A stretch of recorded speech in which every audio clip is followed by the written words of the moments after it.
Welcome to The Explainer, where we dive into fascinating sources and break them down. Today, we're exploring the Kalagnanam, a really mysterious 17th century text that's part philosophy, part spirituality, and packed with some prophecies that are, well, you'll see, they're pretty startling. Okay, let's just jump right in with this. This is a quote from the text written in the 1600s. I mean, come on. Smoke wagons running on iron bars? It's an unbelievably accurate description of a steam train, something that wouldn't be invented for hundreds of years. So you have to ask, right? How is that even possible? How could a sage named Veerabrahmendra Swami see this so clearly? Was it just a wild, lucky guess? Or was he tapping into some other kind of knowledge? The text itself claims it's absolutely the second one. To get how he made these prophecies, the book says you first have to grasp its one central idea. The universe isn't just out there. It's also a perfect mirror image of what's inside the human body. This concept is the key to the whole thing. The idea that the body, what they call the pindanda, is a perfect, tiny version of the entire cosmos, the Brahmanda. So everything out there is also in here. It suggests that if you can truly, fully understand yourself, you can understand everything, including time itself. And this isn't just a vague idea. Look at how deep this mapping goes. The text literally connects cosmic forces to our own spiritual anatomy. The sun and moon, they're not just up in the sky. They line up with energy centers in your body. Holy rivers, they correspond to your nerve channels. It's a complete one-to-one blueprint. So the Kalagnanam basically provides this super detailed blueprint of our inner cosmos. It breaks down all of reality into its most basic parts. You could almost think of it as a user's manual for being human. And the whole system, it all starts with this one number, 96.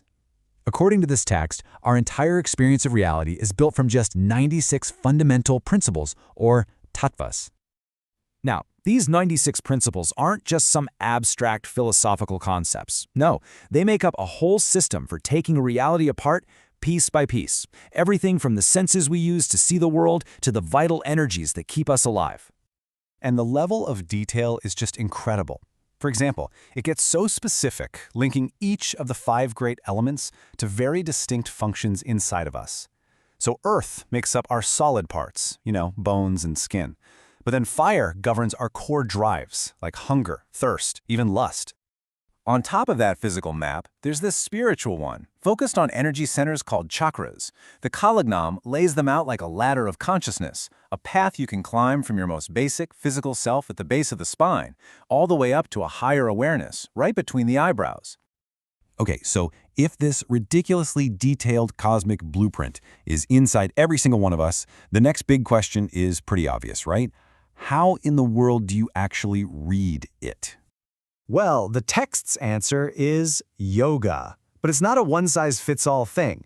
It outlines 4 very different paths, and each one is like a different key you can use to unlock that inner blueprint of reality.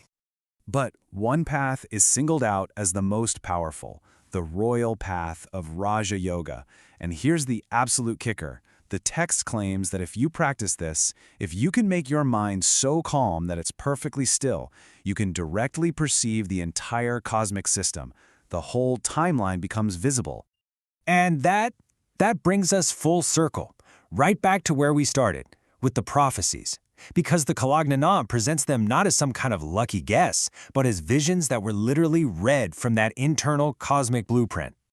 So once it establishes how this is all possible, the text just lets loose.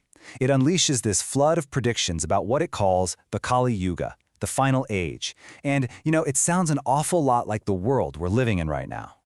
I mean, think about it. From the 1600s, it's predicting these huge social upheavals, a world where traditional caste hierarchies get flipped upside down. It even talks about widows remarrying, something that was just completely unthinkable at the time. And it's not just social change.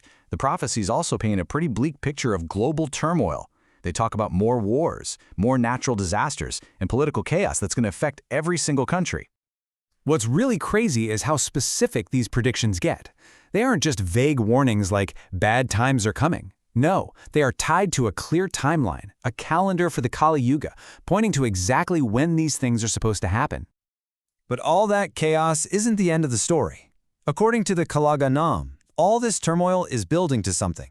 It culminates in the arrival of a messianic figure, an avatar who will come to restore balance and kick off a whole new era for humanity. So, let's step back a second. What are we supposed to make of all this today, here in the 21st century? What's the big takeaway from this really complex and mysterious text? Well, it's pretty clear that this is way more than just a list of spooky predictions, right? The Kalagnanam is a complete system for understanding reality. It weaves together prophecy, deep philosophy, and a really practical map for spiritual growth. So, the core argument is actually pretty straightforward. The universe is inside you. Spiritual practice lets you read its blueprint, and prophecy is just the result of that reading. It's a complete framework for everything, from the creation of the universe to its ultimate destiny. And you know, that's what makes this text so powerful even today. It's not just about the uncanny predictions. It's about this profound challenge, this shift in perspective that says, maybe the biggest mysteries of the cosmos aren't out there, but deep inside of us. And that's really the question the Kalagnanam leaves us with, isn't it? Is this just a fascinating historical relic, a piece of philosophy from another time? Or is it an actual map to a future that we're still living through? That's a mystery that stretches all the way from the 17th century right into our world today.